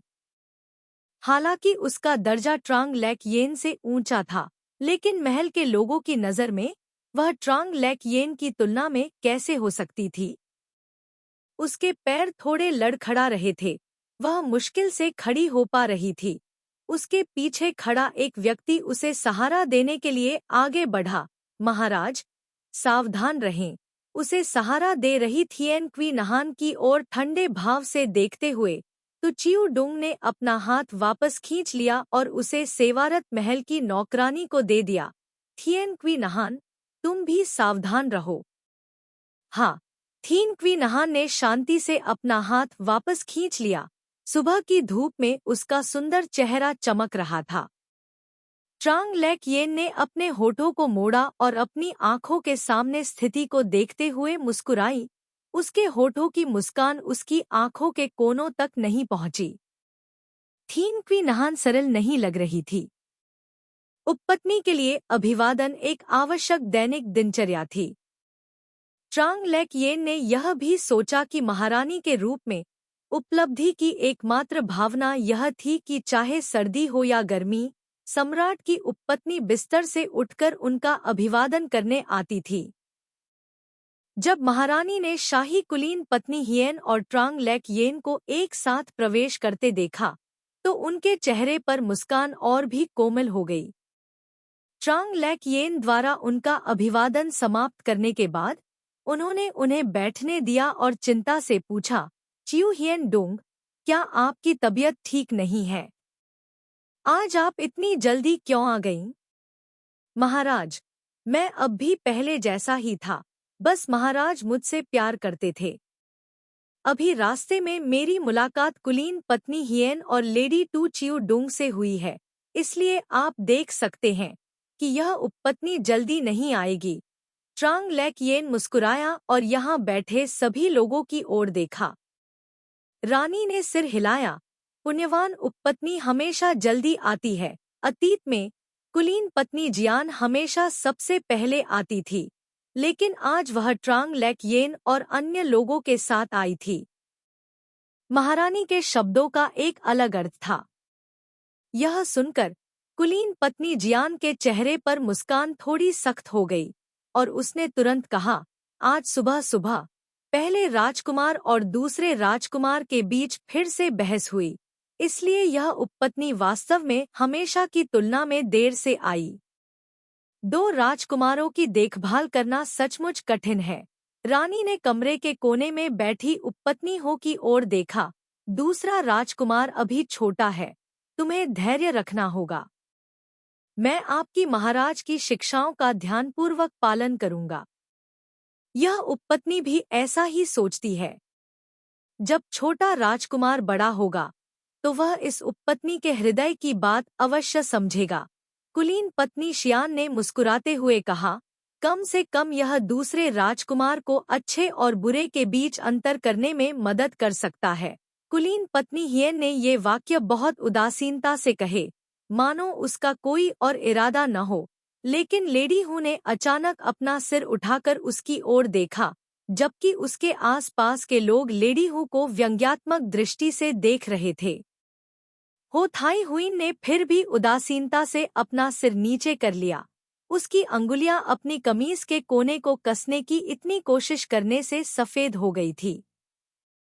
हरम में एकमात्र ऐसी चीज जो अपरिहार्य थी, वह थी आईवी जो बाढ़ गिरने पर ऊपर चढ़ सकती थी। यही कारण था कि ट्रांग लेक येन ने हो थाई हुईन के साथ लड़ाई करने की जहमत नहीं उठाई, क्योंकि उसके कुछ भी किए बिना ऐसे कई लोग होंगे जो उसे जल्दी से दूर भगाने की कोशिश करेंगे। वह सम्राट के सामने अपनी कोमल छवि बनाए रख सकती थी, जबकि अभी भी अपना गुस्सा निकालने में सक्षम थी। मानव स्वभाव स्वाभाविक रूप से अच्छा है। दूसरा राजकुमार स्वाभाविक रूप से बुद्धिमान है। वह निश्चित रूप से नोबल कंसोर्ट हियन को बहुत अधिक चिंता नहीं करने देगा। शाही उपपत्नी थुक ने समान रूप से कहा, शाही उपपत्नी हियन को दोनों राजकुमारों का ख्याल रखना चाहिए। आपको ज्यादा चिंता नहीं करनी चाहिए। अगर हम महिलाएं बहुत अधिक मेहनत करेंगी तो हम जल्द ही दुबली हो जाएंगी। मैं आपकी और थिएन क्वी नहान जैसी प्राकृतिक सुंदरता नहीं पा सकता। हालांकि मुझे परवाह है, फिर भी मैं तुलना नहीं कर सकता। बोलने के बाद नोबल कंसोर्ट हियन ने नोबल कंसोर्ट थिएन को ऊपर से नीचे तक देखा। यह रूप वास्तव में हरम में सबसे सुंदर है। महाराज बहुत दयालु हैं। मैं तो बस एक आम आदमी हूँ। मैं अपनी तुलना शाही कुलीन पत्नी शू से कैसे कर सकता हूँ? थीन क्वी नहान खड़ी हुई। उसकी अभिव्यक्ति सम्मानजनक थी। उसकी आवाज शांत थी। उपपत्नी थुक की उपस्थिति मैं एक 10,000वें से मेल नहीं खा सकती। थिएन क्वी नहान बहुत विनम्र हैं। आप और थुक क्वी फी की अपनी अपनी शैली है, यह भी अच्छा है। रानी ने हल्की सी मुस्कुराहट के साथ कहा, क्या हरम ऐसी जगह नहीं होनी चाहिए जहां 100 फूल खिलें? इस महल को लगता है कि यह जगह बेहतर है। शाही उपपत्नी थुक मुस्कुराई लेकिन मुस्कुराई नहीं। महारानी की ओर देखा, सहमति में सिर हिलाया। महाराज बहुत सही कह रहे हैं। यह उपपत्नी भी सोचती है कि शाही उपपत्नी थिएन वास्तव में एक दुर्लभ और आश्चर्यजनक सुंदरता है। ट्रांग लैक येन ने अपना चाय का कप उठाया और एक घूंट लिया, अपनी जम्हाई के भाव को छिपाते हुए। इस समय हालांकि रानी और कुलीन पत्नी हियन के बीच दुश्मनी शुरू हो गई थी, लेकिन कुलीन पत्नी थुक के प्रति उनका रुख वही था। दुर्भाग्य से कुलीन पत्नी थियन को दोनों पक्षों के बीच लड़ाई का बेड़ा बनना पड़ा। 100 फूल खिलते हैं, प्रत्येक की अपनी सुंदरता होती है। रानी ने अचानक ट्रांग लैक येन की ओर देखा, क्या चियू हियन डोंग को यह सही लगता है? ट्रांग लैक येन ने अपना चाय का प्याला नीचे रख दिया। उसकी नज़र रानी की ठोड़ी पर पड़ी। मुझे लगता है 100 फूल खिलते हैं, प्रत्येक फूल की अपनी सुंदरता होती है। मैं फूलों की पारखी नहीं हूँ। मैं जो कुछ भी देखती हूँ वह सुंदर है। वह न तो सम्राट है, न ही वह कोई पुरुष है। यहाँ और भी सुंदरियां हों तो भी कुछ नहीं होगा। चियू हियन डोंग ने जो कहा वह बहुत उचित है। हरम में हम बहनों को केवल सम्राट की अच्छी तरह से सेवा करने की आवश्यकता है। उसे आराम करने के लिए एक जगह दिलाने में मदद करना सबसे अच्छी बात है। महारानी ने इस विषय में ट्रांग लैक येन को घसीटने की कोशिश नहीं की, बल्कि विषय बदलकर रखैलों से बात की। महारानी का अभिवादन करने के बाद रखैलें साथ साथ चली गईं। नूफी ने तो च्यूडुंग को देखा जो उसके पास ही चल रहा था। क्या तो च्यूडुंग की बीमारी ठीक हो गई है? यह उपपत्नी ठीक है। आपकी चिंता के लिए धन्यवाद। जब से च्यूडुंग ने नूफी को झुककर प्रणाम किया, यह न जानते हुए कि वह बीमार थी या नहीं, उसके हाव भाव पहले जैसे लचीले और सुंदर नहीं लगे। तुम्हें हर चीज के बारे में थोड़ा और खुलकर सोचना चाहिए। तुम्हें अपना ख्याल रखना चाहिए। कुछ चीजें ऐसी होती हैं जिनमें जल्दबाजी नहीं की जा सकती। नूफी ने तो च्यूडुंग के पीछे थिएन क्वी नहान को देखा। ऐसी छोटी सी बात को अपने शरीर को असहज न होने दें। महाराज, आपने जो कहा वह मुझे ठीक से समझ में नहीं आया। कुछ दिन पहले मुझे सर्दी लग गई थी। तू च्यूडुंग के हाव भाव में कोई परिवर्तन नहीं आया। उसने इत्मीनान से उत्तर दिया, यह उपपत्नी अभी भी अपनी सजा काट रही है। कृपया पहले मुझे माफ करें। नूफी का चेहरा ठंडा पड़ गया जब उसने देखा कि तू च्यूडुंग जल्दी से जा रहा है। वह उसे याद दिलाना चाहती थी कि कुछ समय पहले क्या हुआ था। लेकिन तो क्या हुआ? वह इस व्यक्ति जितनी बदकिस्मत नहीं है। एक तरफ अकड़कर खड़े थिएन क्वी नहान की ओर देखते हुए नूफी ने ठंडी सांस ली, पालकी पर चढ़ी और चली गई। यह तो बस एक खिलौना है। यह इस लायक नहीं है कि तुम मुझे जानबूझकर यह याद दिलाओ। शाही उपपत्नी थुक ने लैंगसा का हाथ पकड़ लिया और मुस्कुराई। अगर भविष्य में ऐसा कोई हो तो बस ऐसा दिखावा करे कि वे मौजूद नहीं हैं। अपना समय बर्बाद करने की कोई जरूरत नहीं है। महाराज सही कह रहे हैं। मुझे अब याद आ गया है। लांगसा ने तुरंत उत्तर दिया। हालांकि यह व्यक्ति इस नौकर के सामने आता रहता है, इसलिए यह नौकर आपके सामने कुछ कहना चाहेगा। तुम हमेशा इतने भोले हो, अगर कोई बिल्ली या कुत्ता तुम्हारे ऊपर से गुजर जाए तो क्या तुम्हें परवाह होगी? ट्रांग लेक येन ने शाही उपपत्नी थुक और उसकी करीबी नौकरानी को कैना ओंग पैलेस से बाहर निकलते समय बात करते हुए देखा। वह बस मुस्कुराई और वैन तिच का हाथ पकड़कर बाहर निकल गई। वह शाही उपपत्नी थीन के पास से गुजरी, जिसने सम्मानपूर्वक उसे प्रणाम किया। महान किन्नर को किसी औपचारिकता की आवश्यकता नहीं होती। ट्रांग लेक येन ने मदद का नाटक किया। इस समारोह को नहीं छोड़ा जा सकता। थीन क्वी नहान ने एक बार ट्रांग लेक येन को देखने के लिए अपना सिर उठाया, फिर सम्मानपूर्वक झुकी। महाराज दयालु हैं, लेकिन यह उपपत्नी इस वजह से नियमों को नहीं भूल सकती। ट्रांग लेक येन मुस्कुराई और कुछ कहना चाहती थी, लेकिन उसके पीछे खड़े तोंग क्वी टैन ने उसे बीच में रोक दिया। महाराज की त्वचा का रंग हाल ही में काफी सुधर गया है। उपपत्नी तुओंग ने ट्रांग लेक येन को सलाम करने के लिए आगे कदम बढ़ाया। इस उपपत्नी ने सुना है कि शाही बगीचे में मैग्नोलिया और चपरासी खिल रहे हैं। जब आपकी महारानी की दिलचस्पी हो तो आप थोड़ी देर के लिए उन्हें देखने जा सकते हैं।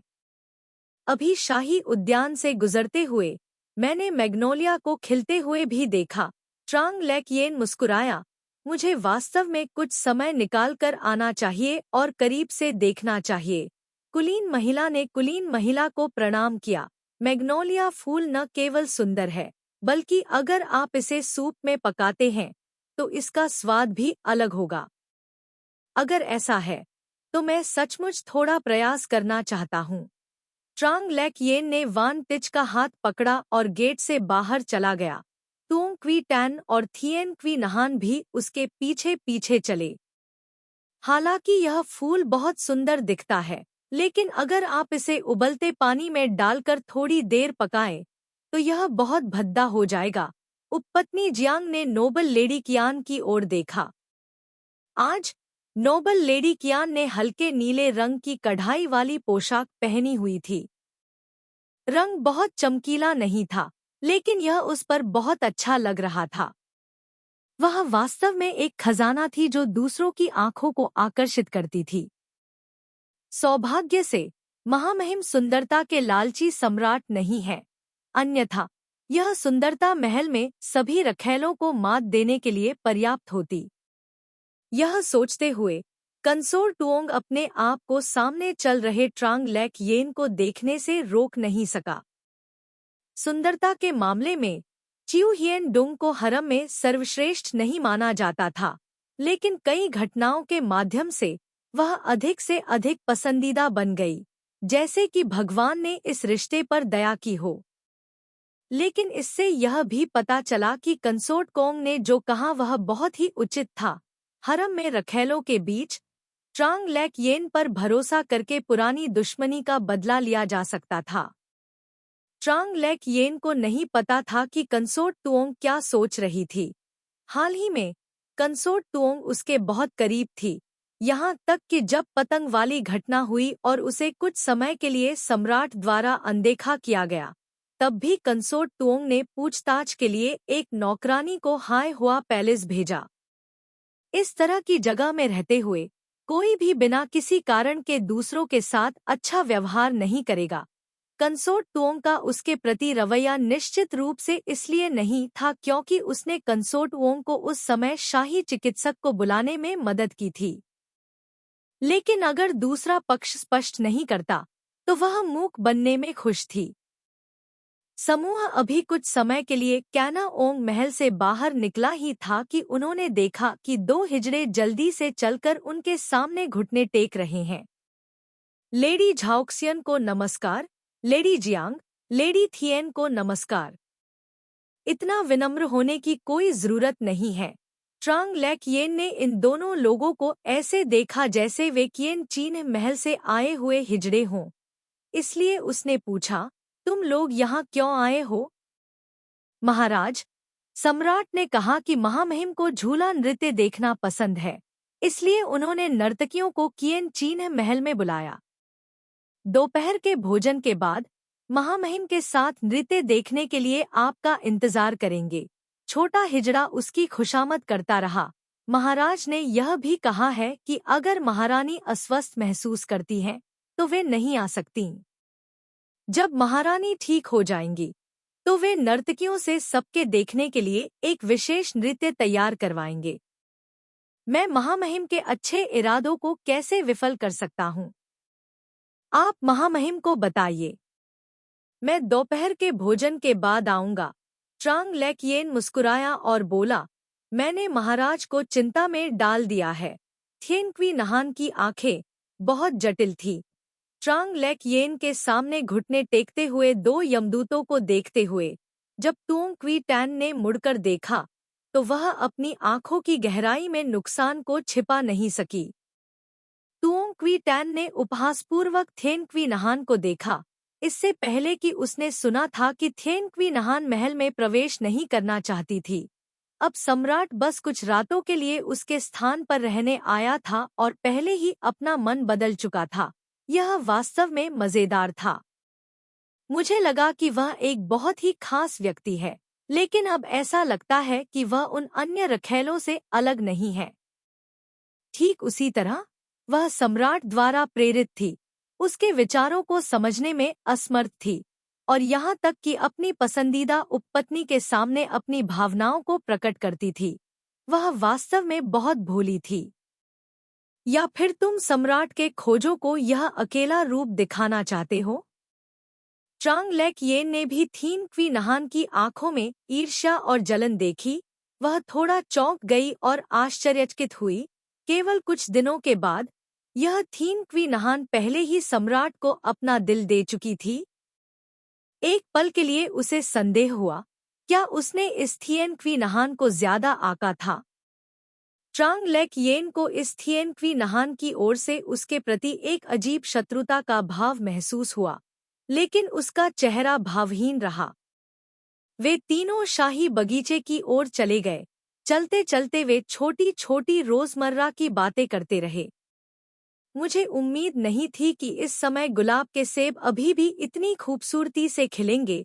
नोबल लेडी थिएन ने अपनी आंखों के सामने गुलाब के सेबों को देखा। ऐसा लग रहा था कि वह किसी बात को लेकर भावुक हो रही थी। इस उपपत्नी के महल में प्रवेश करने के कुछ दिनों बाद गुलाब के सेब भी पूरी तरह खिल गए थे। जब मैंने यहाँ प्रवेश किया, तो राजधानी भारी बर्फबारी में थी। इस तरह के सुंदर और शानदार फूल देखने को नहीं थे। ट्रांग लेकियेन ने मुस्कुराते हुए कहा, उस समय महल की नौकरानी मुझे दांव नोक मंडप में ले गई और संयोग से मैंने दीवार के पास कुछ गुलाबी बेर के फूल खिलते हुए देखे, लेकिन इससे पहले कि मैं करीब से देख पाता, मुझे नौकरानी ने डांटा। मुझे आज भी अच्छी तरह याद है कि उस समय बुढ़िया ने क्या कहा था। क्या लेडी थिएन जानती है कि बुढ़िया ने क्या कहा था? हिजड़े ने धीरे से अपना सिर हिलाया। उस बुढ़िया ने कहा, मालिक, इधर उधर मत देखो। यह बेर का फूल सुंदर है, लेकिन हर कोई इसे नहीं देख सकता। अब जब आप महल में प्रवेश कर चुके हैं, तो आपको कम देखना चाहिए, कम चलना चाहिए और ज्यादा सुनना चाहिए। ट्रांग लेकियेन ने यह कहते हुए मुस्कुराते हुए कहा, उस समय मैं युवा और गुस्सैल स्वभाव का था। मैंने इन शब्दों पर ध्यान नहीं दिया। फिर मैं एक यादगार गिरावट में गिर गया, यह जानते हुए कि ट्रांग लेकियेन उसके अतीत में हुए पतन के बारे में बात कर रही थी। कुलीन उपपत्नी ने तुरंत अपना मुंह खोला। अब जब आपका महाराज उच्च पद पर हैं, तो अतीत की घटनाओं को याद करने की कोई आवश्यकता नहीं है। ट्रांग लेकियेन ने थिएन क्वी नहान की ओर देखा। यह सही है, मैंने थिएन क्वी नहान के सामने इन अप्रिय चीजों के बारे में क्यों बात की? तुओंग क्वी टैन मुस्कुराया और सहमति जताते हुए ट्रांग लेकियेन से बातचीत जारी रखी। थिएन क्वी नहान उन दोनों के पीछे पीछे चल रहा था। उदासीनता से तुओंग क्वी टैन को चियू हिएन डुंग के अनुसार अपने शब्दों का चयन करते हुए देख रहा था। उसका चेहरा थोड़ा काला पड़ गया था। वह बेवकूफ नहीं थी, बेशक वह समझती थी कि ट्रांग लैक येन उससे ये शब्द कह रही थी, लेकिन वे सभी सम्राट के सेवक थे। कौन किससे ज्यादा महान था, यह सिर्फ इस बात का मामला था कि किस पर ज्यादा कृपा की जाती थी। कल उस पर कृपा की गई थी, आज उसकी बारी थी। कल सम्राट की नजर किस पर पड़ेगी, यह अभी भी अनिश्चित था। क्या हुआ, मिस थिएन? क्या आप फूलों को देखते हुए विचारों में खोई हुई हैं? शाही उपपत्नी ने अचानक अपना सिर उसकी ओर घुमाया। इस शाही बगीचे में एक के बाद एक खूबसूरत फूल खिलते हैं। आज यह फूल सुंदर है, कल कोई और फूल होगा जो उससे भी ज्यादा शानदार होगा। उनसे चकित मत हो जाना। नोबल लेडी थीन ने अपना सिर उठाया। ऐसा लग रहा था कि नोबल लेडी तुओंग की आंखों में व्यंग्य देख रही थी। शाही बगीचे के आधे से ज्यादा हिस्से से गुजरने के बाद नोबल लेडी तुओंग और नोबल लेडी थीन ने ट्रांग लैक येन को वापस हाय हुआ पैलेस में पहुंचाया। ट्रांग लैक येन ने महल की नौकरानी से उसे खूबसूरत रेशमी पोशाक पहनने में मदद करने के लिए कहा जो उसने पहनी हुई थी, और कहा, रसोई से कहो कि मेरे लिए मैग्नोलिया फूल का सूप का एक कटोरा बनाएं। वान टीच ने उसके बालों के किनारे से फ्रिंज हटाने में उसकी मदद की। महाराज, बाद में आपको स्विंग डांस देखने के लिए सम्राट के पास भी जाना है। आप अभी अपने गहने क्यों उतारना चाहती हैं? महाराज, क्या आपने अभी तक नहीं देखा कि मैं कैसा दिखता हूँ? ट्रांग लैक येन के मुंह के कोने थोड़े मुड़े हुए थे। वह सौंदर्य टॉवर पर लेट गई। आप मेरी थोड़ी मालिश कर दीजिए। यह शाही उद्यान फूलों से भरा है। सारा दिन केवल फूलों के बारे में बात करते हुए मेरी आंखें चक्कर खाने वाली हैं। वान टिच ने चारों ओर नजर घुमाई, सेवा करने वाली नौकरानी को जाने का संकेत दिया, फिर ट्रांग लैक येन के पैरों के पास बैठ गया, उसे धीरे से मालिश करते हुए। यह नौकर जानता है कि आपकी महारानी को ये चीजें पसंद नहीं हैं, लेकिन कवि हमेशा हम महिलाओं की तुलना करने के लिए फूलों का उपयोग करना पसंद करते हैं। इसलिए महलों के मालिक भी एक दूसरे को चिढ़ाने के लिए फूलों का उपयोग करना पसंद करते हैं। ठीक है, मैं एक ब्रेक लेने जा रहा हूँ। ट्रांग लैक येन ने अपनी आंखें बंद कर ली। उसके हिसाब से हरम की औरतें हानिरहित फूलों की तरह नहीं, बल्कि खूंखार जानवरों की तरह थी। अगर कोई फूलों को रूपक के तौर पर इस्तेमाल करना चाहे तो सिर्फ आदमखोर फूल ही सबसे उपयुक्त थे। दोपहर का खाना खत्म करने के बाद उसने एक लंबी कढ़ाई वाली पोशाक पहनी, अपने बालों को एक साधारण लो कट स्टाइल में बांधा। ट्रांग लैक येन पालकी पर बैठी और कीन चिन्ह महल की ओर चल पड़ी। हालांकि वह 1 साल से ज्यादा समय से हरम में घूम रही थी, लेकिन ट्रांग लैक येन जितनी बार कीन चिन्ह महल आई थी, उसे उंगलियों पर ही गिना जा सकता था। उसके हिसाब से थान तुयन सम्राट को अपने शयन कक्ष में रखैलों को बुलाना पसंद नहीं था। इससे यह देखा जा सकता है कि सम्राट थान तुयन की सतर्क मानसिकता कितनी मजबूत थी, और साथ ही वह एक बहुत ही दृढ़ व्यक्ति भी था। आधुनिक समाज में भी पुरुष आसानी से विपरीत लिंग से प्रभावित नहीं होते हैं। अकेले यह प्राचीन काल है। यह आदमी एक महत्वाकांक्षी और महत्वाकांक्षी सम्राट है। पालकी चुपचाप किएन चीन पैलेस के सामने चली गई। ट्रांग लैक येन ने तुरंत देखा कि काओ डुक ट्रुंग पत्थर की सीढ़ियों पर इंतजार कर रहा था। आपका सेवक रानी को नमस्कार करता है। सम्राट आपकी प्रतीक्षा कर रहे हैं। काओ डुक ट्रुंग ट्रांग लाक येन को सलाम करने के लिए आगे बढ़े और फिर मुस्कुराए। महाराज, कृपया अंदर आइए।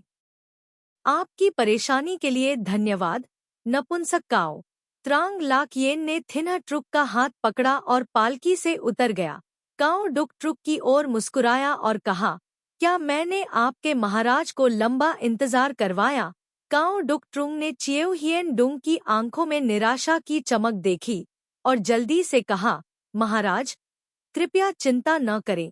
सम्राट ने अभी अभी खाना खत्म किया है, वह अभी अभी पहुंचे हैं। बोलने के बाद उसने थोड़ा झुककर ट्रांग लैक येन को अंदर आने का रास्ता दिखाया। ट्रांग लैक येन ने महल के मुख्य द्वार से उसका पीछा किया, आंतरिक द्वार को पार किया और एक फूल के दरवाजे से गुजरी। काओ डुकट्रुंग, जो उसके आगे चल रहा था, अचानक एक तरफ हट गया और ट्रांग लैक येन तुरंत स्थिर हो गई। क्या तुम विचलित दिख रहे हो? फेंग जिन अपने हाथों को पीठ के पीछे करके खड़ा था, झुआंग लुओयान के भावहीन भाव को देख रहा था। उसके मुंह पर हल्की मुस्कान थी। झुआंग लुओयान का दिल थोड़ा उत्साहित था, क्योंकि उसे आखिरकार एक महिला नायक के साथ किए जाने वाले व्यवहार का स्वाद चखने को मिला था, जो एक बार पार हो चुकी थी। आंगन में एक झूला लगा हुआ था। चारों ओर आड़ू और नाशपाती के फूल खिले हुए थे। कभी कभी कुछ पंखुड़ियां नीचे गिरती थी। सम्राट फूलों से भरे पेड़ के नीचे एक बैंगनी वस्त्र पहने हुए खड़ा था। उसकी भौहें तलवार की तरह और आंखें चमकीली थीं। उसके वस्त्र का किनारा हवा में लहरा रहा था, एक पेंटिंग की तरह सुंदर। अनगिनत रोमांस उपन्यासों में इस्तेमाल किए गए क्लासिक सुंदर शब्दों को एक तरफ रखने की कोशिश करते हुए झुआंग लुओयान ने सबसे स्वाभाविक तरीके से अपनी आंखों को लाल कर लिया, जैसे कि एक प्रेम में पड़ी महिला जो सबसे सुंदर चीज से उत्तेजित हो गई हो, अपना विवेक खो रही हो, नियम भूल रही हो, शिष्टाचार भूल रही हो, अपनी स्कर्ट का किनारा उठा रही हो और सम्राट के सामने दौड़ रही हो, फूलों से ढके पेड़ से हल्के से गिरती पंखुड़ियों को देख रही हो। बहुत सुंदर। एक पंखुड़ी उसकी भौहों के बीच गिरी, फिर सम्राट की ओर देखने के लिए उसके सिर को झुकाने की हरकत के बाद वह धीरे धीरे जमीन पर गिर गई। शाही महल में कारीगरों की कारीगरी। सच में नकली को असली चीज समझ सकती है। मैंने कहा कि इस समय अभी भी आड़ू के फूल और नाशपाती के फूल क्यों हैं? पता चला कि वे सभी नकली फूल हैं। नकली बनाने की कारीगरी इस स्तर तक पहुंच गई है। स्वर्गीय राजवंश के लोग इसे कैसे सहन कर सकते हैं? अपनी सबसे सुंदर उपस्थिति को बनाए रखने की कोशिश करते हुए उसने धीरे से एक पंखुड़ी को हटा दिया। ट्रांग लैक येन की आंसुओं से भरी आंखें धीरे से सम्राट को देख रही थी, जैसे कि वह अपने जीवन की सबसे अच्छी चीज देख रही हो। महाराज, आप। मैं। फोंग कैन ने ट्रांग लैक येन द्वारा उसे मैं कहने पर ध्यान नहीं दिया, केवल अपने होठों पर मुस्कान बनाए रखते हुए सुंदरता को क्षैतिज रूप से गले लगाया, उसे धीरे से झूले पर रखा, फिर पीछे से उसके पूरे शरीर को गले लगाया। कोल्ड फूड फेस्टिवल के दिन मैंने तुम्हें कोने में अकेले खड़े देखा था और मैं तुम्हें इस झूले पर बैठे देखना चाहता था। उसके बालों की हल्की खुशबू को सूंघते हुए फोंग कैन ने अपना सिर झुकाया और ट्रांग लैक येन के कान में धीरे से फुसफुसाया, कुछ पछतावे हैं जिनकी भरपाई मैं कर सकता हूँ, लेकिन कुछ पछतावे हैं जिनकी भरपाई मैं करना चाहता हूँ, लेकिन नहीं कर सकता।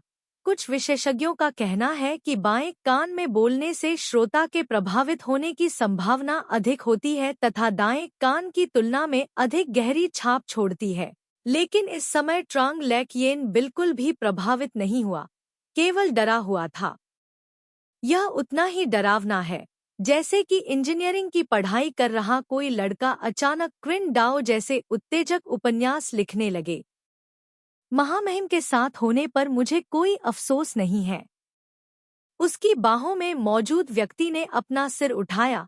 उसकी चमकीली आंखें फोंग कैन की आंखों में चमक रही थी, शायद इसलिए कि उसने अपना सिर बहुत जल्दी उठाया।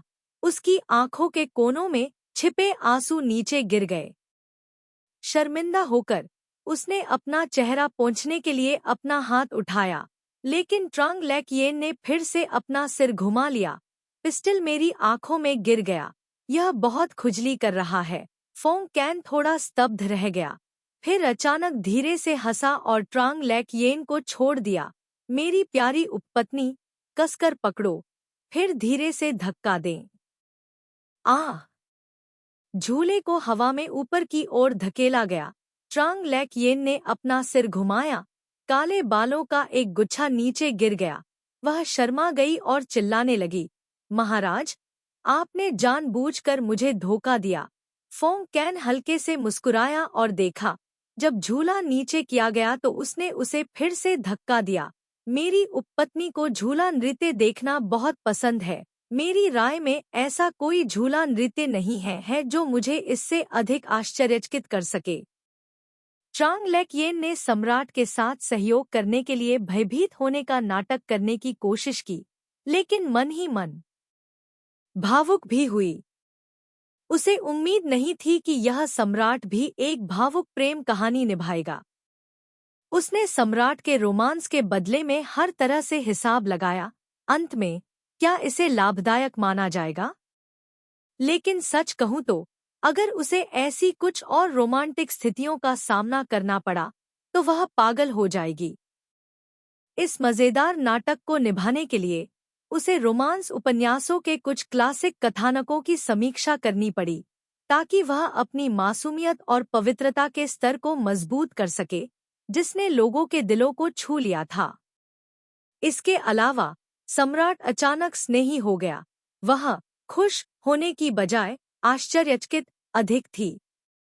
दुनिया में कुछ भी ऐसा नहीं है जो मुफ्त में दिया जाता है, ठीक वैसे ही जैसे सम्राट की सौम्यता और कोमलता स्वाभाविक रूप से नहीं आती है। महारानी ने नौकरानियों और यमदूतों के एक समूह को कियांझिंग पैलेस में लाया, लेकिन आंतरिक द्वार तक पहुंचने से पहले उसने काओ देजोंग को बाहर आते देखा। आपका सेवक रानी को नमस्कार करता है। यह संयोग था या नहीं, यह न जानते हुए काओ डुक ट्रुंग दरवाजे के बीच में ही रुक गया। रानी ने काओ डुक ट्रुंग की ओर देखा। यह महल सम्राट से मिलना चाहता है। कृपया हिजड़े काओ से कहो कि वह जाकर उसे सूचित करे। महाराज, दुर्भाग्यवश महामहिम इस समय आपसे मिलने में असमर्थ हैं। यदि आपको किसी चीज की आवश्यकता होगी तो मैं उसे आप तक पहुंचा दूंगा। काओ डुक ट्रुंग ने दूसरी बार सिर झुकाया। महाराज, कृपया मुझे क्षमा करें। यदि महाराज व्यस्त हैं तो मैं आपके लिए चीजें मुश्किल नहीं बनाऊंगा। रानी मुस्कुराई। यह सिर्फ इस महीने के अंत में खेतों में जाकर पौधे रोपने की बात है। यह कोई महत्वपूर्ण बात नहीं है। यह नौकर निश्चित रूप से सम्राट को रिपोर्ट करेगा। काओ डुक ट्रुंग ने अपना सिर झुकाया और बोला। रानी ने सिर हिलाया, पीछे मुड़ी और जाने ही वाली थी, लेकिन अचानक उसे एक महिला की हंसी सुनाई दी। वह खुद को रोक नहीं पाई और अपना सिर घुमाकर अंदर देखने लगी। अपनी भौहें थोड़ी ऊपर उठाकर उसने काओ डुक ट्रुंग की ओर देखा जो अपना सिर झुकाए हुए था। यह देखकर कि उसका कुछ भी बताने का कोई इरादा नहीं था, उसने पूछा, यह किस महल की रखैल है? काओ डुक ट्रुंग ने अपनी आंखें थोड़ी सी ऊपर उठाईं और कहा, महाराज, यह अवश्य ही महामहिम द्वारा बुलाया गया स्विंग डांसर होगा। रानी को थोड़ा आश्चर्य हुआ। महारानी को यह देखना पसंद है? महाराज की प्राथमिकता के अनुसार इस सेवक को बिना सोचे समझे कुछ कहने की हिम्मत नहीं है। काओ डुक ट्रुंग ने अपना सिर नीचा किया। महाराज, कृपया मुझे क्षमा करें। मैंने तो यूं ही पूछ लिया, कृपया इसे दिल पर मत लीजिए। रानी को भी एहसास हुआ कि उसने नियम तोड़े हैं, इसलिए उसने अपना भाव ठीक किया और बाहर जाने के लिए मुड़ी।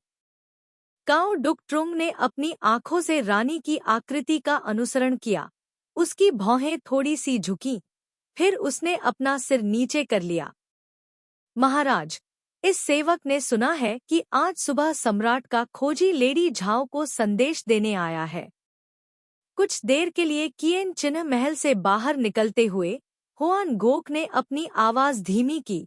उसने कहा कि उसने चियू हियन डुंग को दोपहर के भोजन के बाद किएन चिन्ह महल में झूला नृत्य देखने के लिए आमंत्रित किया है।